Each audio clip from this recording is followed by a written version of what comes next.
దేవుని ఘనమైన నామమునకు స్తోత్రములు. ఈ వాగ్దానం వింటున్న మీకందరికీ మన ప్రభువును ప్రియ రక్షకుడైన యేసుక్రీస్తు నామములో శుభములు, మా హృదయపూర్వకమైన వందనములు తెలియచేస్తున్నాం. ఈరోజు దేవుని వాగ్దానం యెషయా గ్రంథం 43వ అధ్యాయము 5వ వచనం. భయపడకుము, నేను నీకు తోడై ఉన్నాను. ఈ మంచి వాగ్దానం మంచి దేవుడు మన అందరి వెనుకడిలో నెరవేర్చునుగాక. ఆమేన్. ప్రియ దైవ జనాంగమా, దేనికి భయపడుతున్నారు? ఎవరికి భయపడుతున్నారు? ఈ రోజున ప్రభులు వారు మనకిస్తున్న శ్రేష్టమైన వాగ్దానం చూడండి. భయపడొద్దు, దేనికి భయపడొద్దు, ఎవరికి భయపడొద్దు. ఆయన మనకు తోడుగా ఉన్నారు. ఆయన మనకు తోడుగా ఉండగా మనకి భయం ఏంటండి?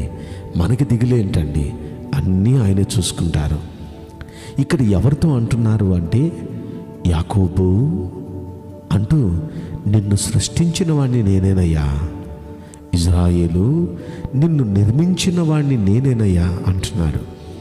అంటే యాకోబే ఇజ్రాయేలు. మారని మనిషి యాకోబు, మారిన మనిషి ఇజ్రాయేలు.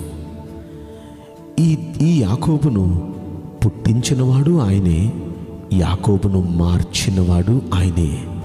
ఆ కింద అంటున్నాడు, నేను నిన్ను విమోచించాను. అంటే భయంకరమైన శ్రమలలో నుండి, భయంకరమైన ఇబ్బందులలో నుండి నిన్ను నేనే విమోచించాను అంటున్నారు. విమోచించడం మాత్రమే కాదు, పేరు పెట్టి నిన్ను పిలిచాను అంటున్నారు. నువ్వు నా సొత్తు అంటున్నారు. నిజంగా భయపడొద్దయ్యా, నువ్వు నా సొత్తు. నేను నిన్ను పిలిచా, నేను నిన్ను విమోచించాను. నువ్వు నా సొత్తయ్యా. నువ్వు జలములలో పడి వెళ్ళినప్పుడు అవి నిన్ను ముంచలేవయ్యా. నువ్వు అగ్ని మధ్య నడిచినా అవి నిన్ను కాల్చలేవయ్యా. ఎందుకు తెలుసా? నేను నీతో కూడా ఉన్నాను.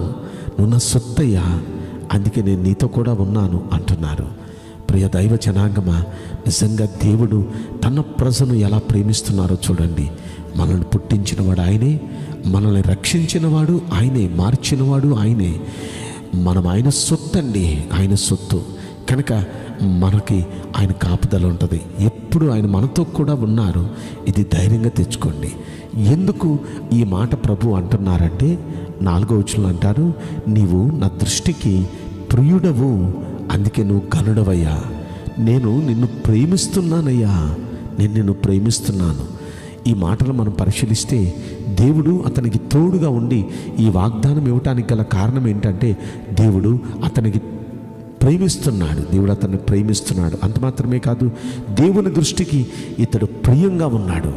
ఈ రోజున మన ప్రవర్తన దేవునికి నచ్చితే, మనం ఆయనకి ప్రియంగా ఉంటే ఆయన మనల్ని ప్రేమిస్తాడు, గనులుగా చేస్తాడు, మనకు తోడుగా ఉంటాడు. మనం దేనికి భయపడాల్సిన అవసరం లేదండి. కనుక ఈ వాగ్దానం వింటున్న ప్రియ దేవుని బిడ్డలారా, దేనికి భయపడొద్దు, ఎవరికి భయపడొద్దు. ఆయన మనతో కూడా ఉన్నారు. మనల్ని ఆయన ఎంతో అమితంగా ప్రేమిస్తున్నారు. ఖచ్చితంగా మనల్ని ఘనపరుస్తారు. ఆయన ఖచ్చితంగా ఘనపరుస్తారు. కాబట్టి ఈ మంచి వాగ్దానం వింటున్న మనందరి వెనుకలో మంచి దేవుడు నెరవేర్చునుగాక. ఆమేన్. నేను మీకోసం ప్రార్థన చేయబోతున్నాను. పరిశుద్ధుడా, ప్రేమగల యేసు రాజా, మీ పరిశుద్ధ బంగారు పవిత్రమైన నామమునకు నిండు మనసుతో కోట్ల కొలదిగా స్తుతులు, స్తోత్రములు, వందనాలు చెల్లిస్తున్నాం.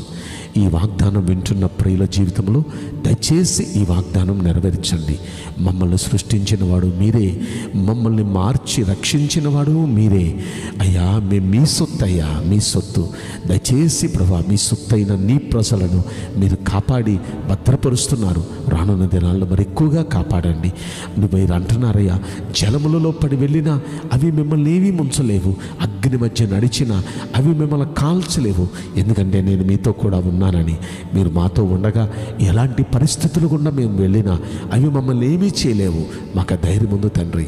కాబట్టి నీ బిడ్డలందరినీ కూడా ఈ విధంగా ధైర్యపరిచి బలపరచండి ప్రభా. మీరు అంటున్న ఈ వాగ్దానం నిశ్చయంగా ప్రతి ఒక్క బిడ్డలో మీరు నెరవేర్చి మీరు తోడుగుండి కృప చూపించమని ఈ కొద్ది మనవులు నజరుడైన యేసుక్రీస్తు ప్రశస్తమైన నామములో మిక్కిలి వినయముతో ప్రార్థించి బ్రతిమలాడి వేడుకుంటున్నాం ప్రియ పరలోకపు తండ్రి.